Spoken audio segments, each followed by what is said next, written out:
विघ्नहर्ता श्री गणेश, श्री गणेश, श्री गणेश। बस बस,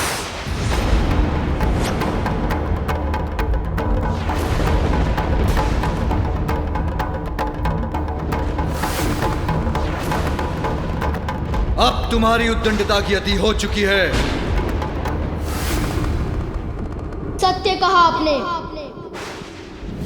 आप सब मेरे साथ अति ही कर रहे हैं। तुम्हारा अहंकार सभी सीमाएं लांघ चुका है। क्यों ना करूं अहंकार? देखिए अपने सभी गणों को, देवताओं को, उनके पशुओं को, जिन्हें मैंने पराजित किया है अकेले अपने बल से।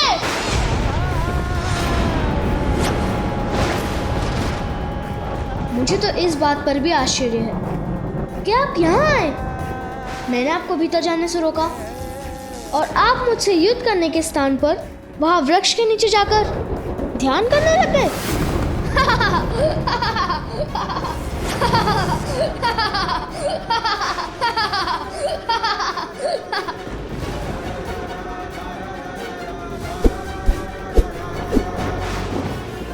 और जब आप विश्राम कर रहे थे तो आपने इन सभी को भेज दिया मुझसे युद्ध करने, जिसमें मैंने इन सभी को परास्त किया। इससे तो आप प्रारंभ में ही मान जाते। मैंने तो तभी कह दिया था कि मैं किसी भी अवस्था में आपको रेखा के आगे नहीं जाने दूंगा।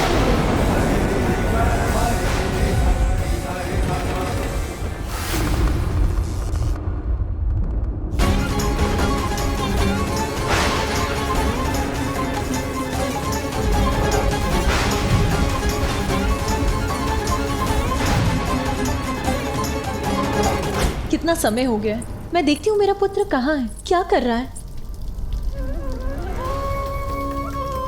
अखंड ज्योति की लौ इतनी तीव्र हो गई है, अवश्य इसका घृत समाप्त हो रहा है।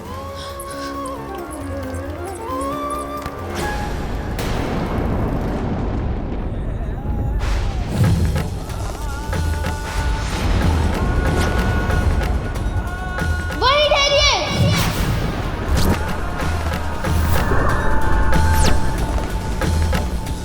किसी को भी भीतर जाने की अनुमति नहीं है।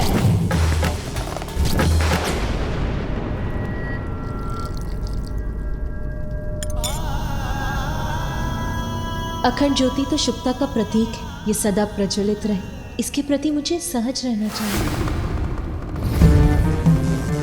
वस्त्र के स्थान पर पशु चर्म से अपना तन ढकते हैं। रहने के लिए कोई घर नहीं। नाम पूछो तो कहते हैं सभी नाम मेरे हैं। अब ऐसी बात करने वाले को बहरूपिया नहीं तो और क्या कहूँ, और क्या कहूँ, और क्या कहूँ। मुझे तो लगता है कि ये कोई बुद्धिहीन प्रतीत होते हैं। यदि आप नहीं रुके तो मैं आप पर प्रहार करने पर विवश हो जाऊंगा।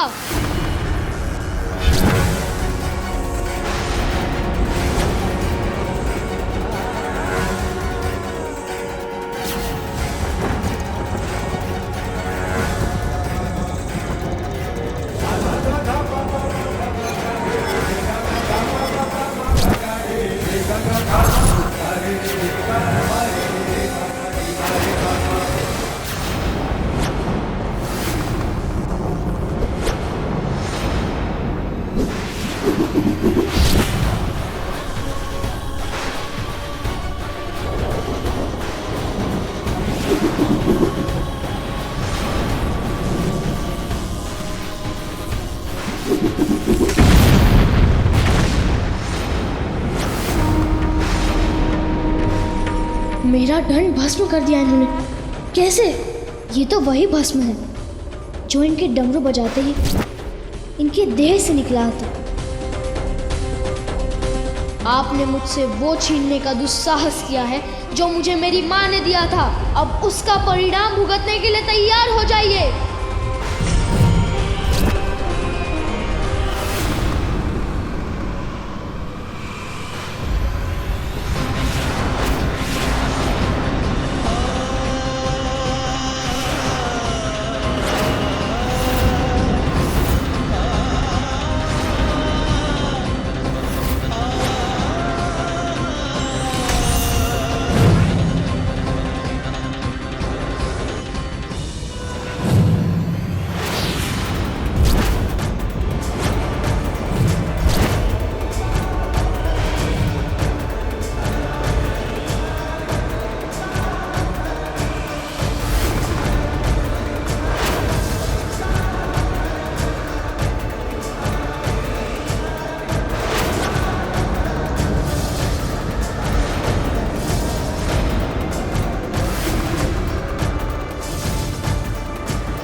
प्रचंड दिव्य त्रिशूल तो मेरी ओर ही बढ़ता आ रहा है।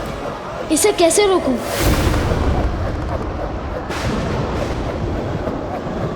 मुझे बताइए माँ, मैं आपके सभी दुख मिटा दूंगा।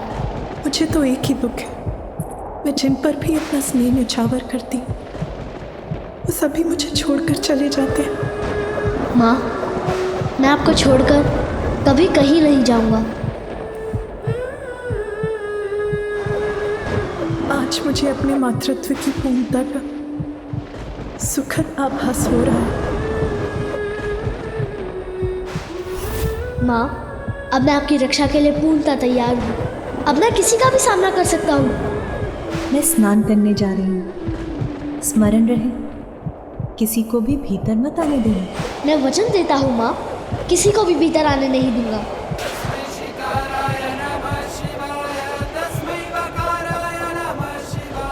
यही समझ लो, मैं सर्वत्र हूँ और कहीं भी नहीं। ये तो सर्वत्र व्याप्त है, कहीं इन्हें पहचानने में कोई भूल तो नहीं हुई मुझसे।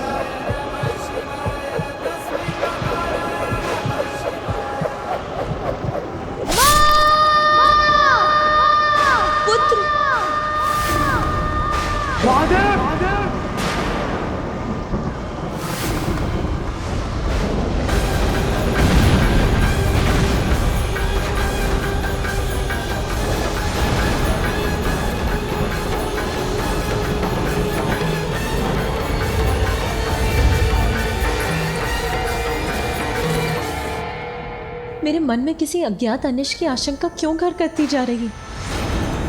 कितनी विचित्र बात है। ये सभी दीपक स्वतः ही बुझ गए।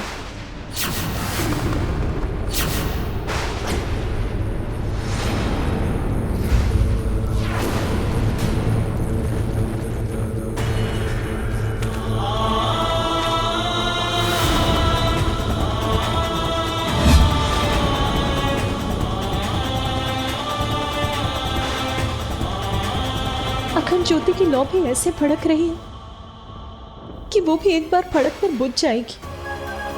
अभी तो इसमें बहुत ग्रत शेष है, फिर ऐसा क्यों हो रहा है? स्वामी, ये सब क्या हो रहा है? कहीं कुछ तो घटित हुआ है जो मुझे इतना व्याकुल कर रहा है। क्या हुआ पार्वती? इतनी विचलित क्यों हो रही हो? मेरा पुत्र, कहीं उसे कुछ हुआ तो नहीं? कहाँ है मेरा पुत्र? वो सुरक्षित तो है? तुम्हारा पुत्र बाहर ही होगा, जहाँ तुमने उसे द्वाररक्षा के लिए खड़े रहने के लिए कहा था। और यहाँ कैलाश में उसे क्या अहित हो सकता है? तुम निश्चिंत रहो, वो अवश्य सकुशल और सुरक्षित होगा। फिर मेरा हृदय व्यथित क्यों हो रहा है? अब इस बालक के भयंकर अंत के पश्चात महादेव का कोप शांत होकर ग्लानि का रूप ले रहा है।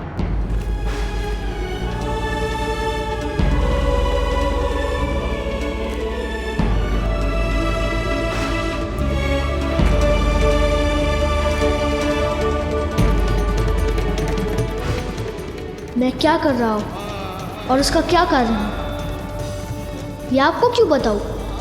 इतने समय से सभी को यही समझा रहा हूँ कि मैं अपनी माँ की ही बात सुनता हूँ और उनका आदेश कदापि नहीं टल सकता। अब तो मृत्यु भी मुझसे पराजित हो गई। अपनी माँ की शक्ति से रक्षित हूँ मैं, कोई मुझे पराजित नहीं कर सकता।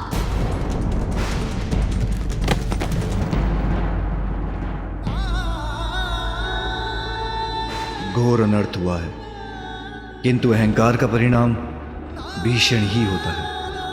अहंकारी अपने अहंकार से न केवल अपना सर्वनाश करता है, अपितु अपने प्रियजनों को भी दुख पहुंचाता है।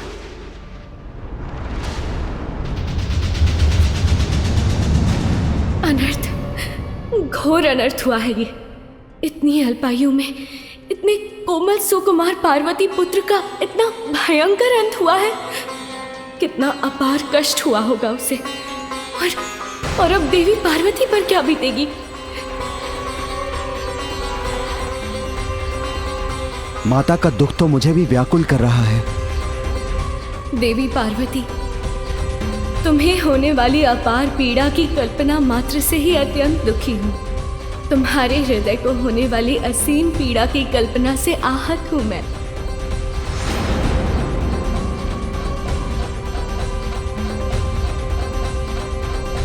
आज देवताओं ने घोर अपराध किया है। अपने दम के कारण एक अबोध बालक से संघर्ष कर उसे इस अवस्था में पहुंचा दिया।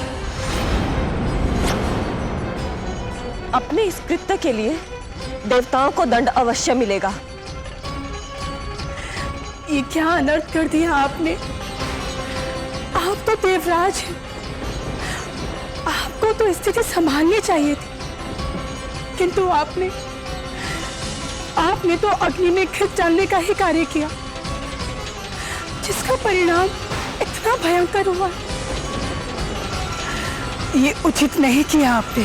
जो हुआ वो अनुचित था। सभी सीमाओं का उल्लंघन किया है आप देवताओं ने। उसका परिणाम आप सभी को भुगतना ही होगा।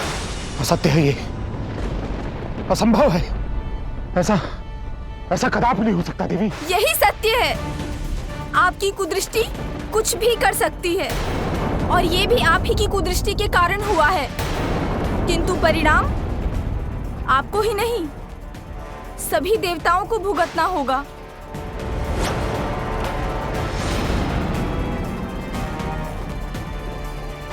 देवताओं और उनके साथ साथ समस्त संसार पर इस घटना का क्या प्रभाव होगा, ये कौन कह सकता है।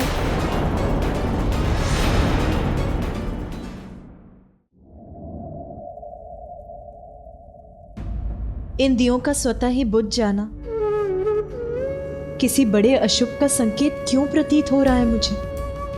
वायु के तेज झोंके से बुझ गए ये सारे दीपक पार्वती। और क्या, इतनी कठिनाइयाँ, इतने कठोर तप के बाद तुम्हें तुम्हारा पुत्र प्राप्त हुआ, तो तुम्हारा चिंतित होना स्वाभाविक है। परंतु ये चिंता व्यर्थ ही है। इस चिंता को त्याग दो। हाँ, और अभी कुछ ही समय पूर्व तो तुमने उसे द्वार रक्षा के लिए बाहर नियुक्त किया था, और यहाँ कैलाश में उसका क्या अहित हो सकता है भला। फिर तुम्हारे द्वारा दिया गया दिव्य दंड तो उसकी रक्षा कर ही रहा है ना, इसलिए अपनी चिंता त्याग दो। और इन सारे बुझे हुए दियों को हम पुनः ही प्रज्वलित कर लेंगी, है ना। और इसी बीच तुम स्वयं अपने पुत्र को देखाओ, तब तुम्हारी चिंता स्वतः दूर हो जाएगी। उचित है। चलो विजय।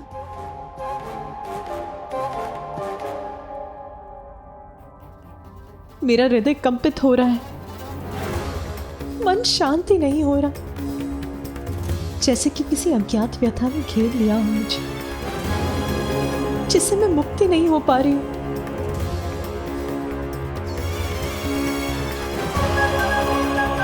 जया विजया उचित कह रही हैं।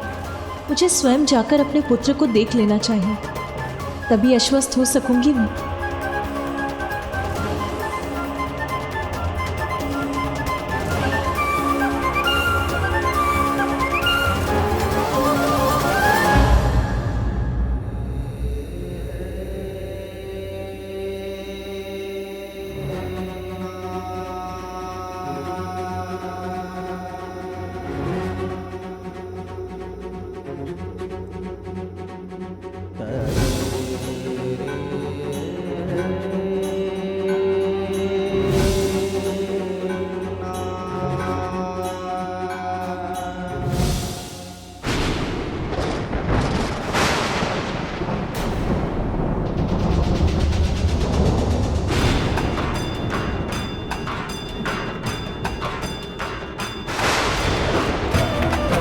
प्रतीत होता है कि इस घटना को देखकर देवी लक्ष्मी और देवी सरस्वती का क्रोध जागृत हो गया और वो कुपित होकर यहीं आ रही है।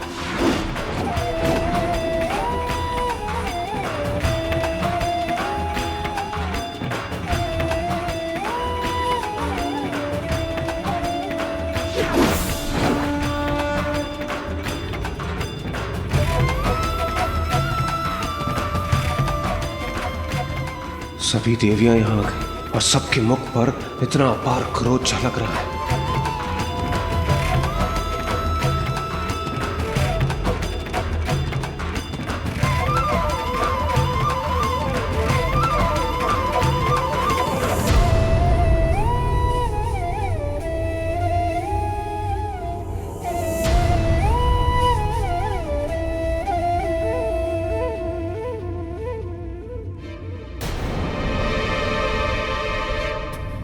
मेरे अनुसार नेत्र पिता के हैं, किंतु इनकी सौम्य और मन भावन मुस्कान आपकी है देवी पार्वती। कितनी मनमोहक मुस्कान है, जैसे चारों दिशाओं को प्रकाशित कर रही हो।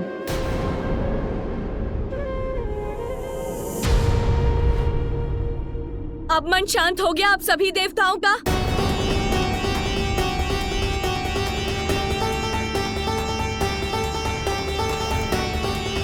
आप लोगों को ज्ञात भी है कि क्या कर बैठे हैं आप?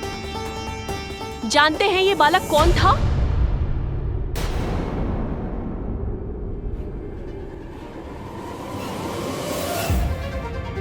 ये देवी पार्वती का पुत्र था।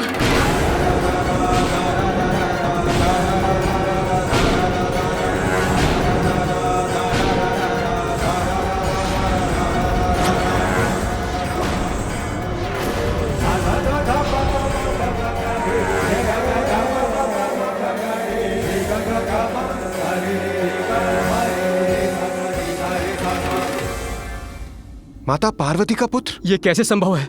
महादेव तो स्वयं भी बंदी थे। गजासुर के उदर में।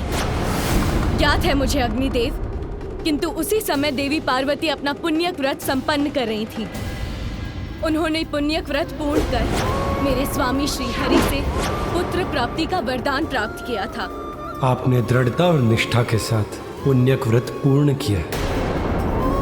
स्वामी से प्राप्त वरदान के फल स्वरूप देवी पार्वती ने अपने शरीर के उतरे उपटन से ही एक आकृति का निर्माण किया और वही आकृति सजीव होकर पार्वती पुत्र के रूप में प्रकट हुई। अपने उसी पुत्र को द्वार की रक्षा के लिए छोड़कर देवी पार्वती महादेव के कैलाश आगमन के पूर्व मंगल स्नान करने गई थी। इसीलिए उनकी आज्ञा का पालन करने के लिए उनका पुत्र किसी को भीतर नहीं जाने दे रहा था। ठहर जाइए, किसी को भी भीतर जाने की अनुमति नहीं है।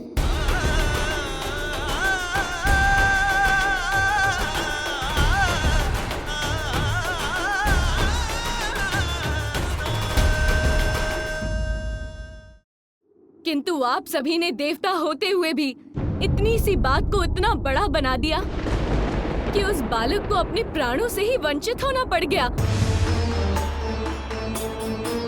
नंदी, मैं तुम्हें अपने व्रत स्थल की रक्षा का दायित्व देती हूँ। मेरा व्रत पूर्ण होने तक यहाँ किसी का प्रवेश नहीं होना चाहिए। किसी का से मेरा अर्थ है यहाँ कोई नहीं आना चाहिए। जो आज्ञा माता।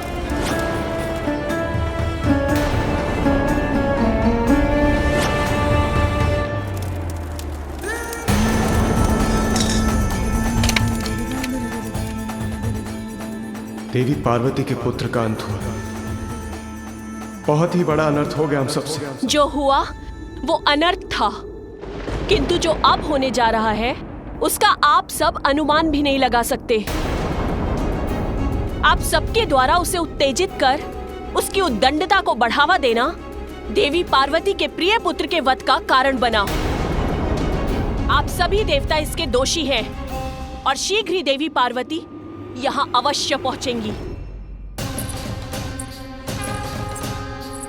और जब यहाँ पहुंचने पर उन्हें ज्ञात होगा कि इतने वर्षों की कठोर तपस्या के बाद जिस पुत्र की उन्हें प्राप्ति हुई थी, आप लोगों से युद्ध में उसका अंत हुआ है, तो उनकी क्रोधाग्नि जागृत होगी। तब उसके भीषण परिणाम का सामना आप सभी कैसे कर पाएंगे? बोलिए देवराज। आदि शक्ति का क्रोध अर्थात सृष्टि का विनाश। देवी पार्वती के क्रोधाग्नि को शांत करने की क्षमता है किसी में? उनके क्रोध से किसी का भी बचाव संभव नहीं।